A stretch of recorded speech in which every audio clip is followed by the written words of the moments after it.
electric roar, Bruce bounds around the ring, getting in the fighters' faces as he introduces them to audiences around the world, executing 180-degree spins that make his bright paisley smoking jacket shimmer. A word about the jacket, it's custom-made, let's call it $4,000, from his go-to clothier, King & Bay, and it's such a densely packed combo of blue, lavender and purple that it sort of blurs into Blaven Derpel. On a dare years ago, Bruce landed a 360 spin, but he is 62 now, and those were the spins of a younger man. Twice he has blown out his knee in the ring, and he takes pride that neither blowout kept him out of duty.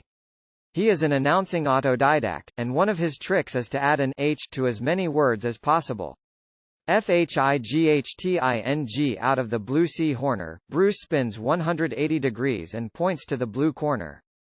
Fightting out of the red C horner, Bruce spins 180 degrees back the other way and points to the red corner.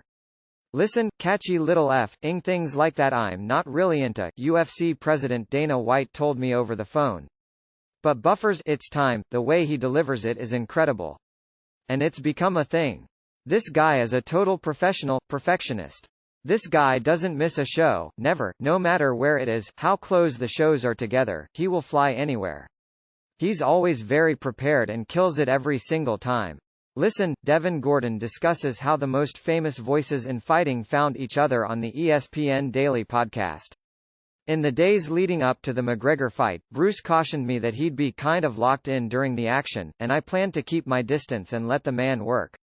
Over the course of the fight card, though, he texted early and often, mostly passing along promotional materials for official Bruce Buffer product lines, including a mock-up for his forthcoming line of deodorant and eau de toilette, called It's Time by Bruce Buffer, his forthcoming batch of bourbon, Puncher's Chance, and his online gaming slot machines with high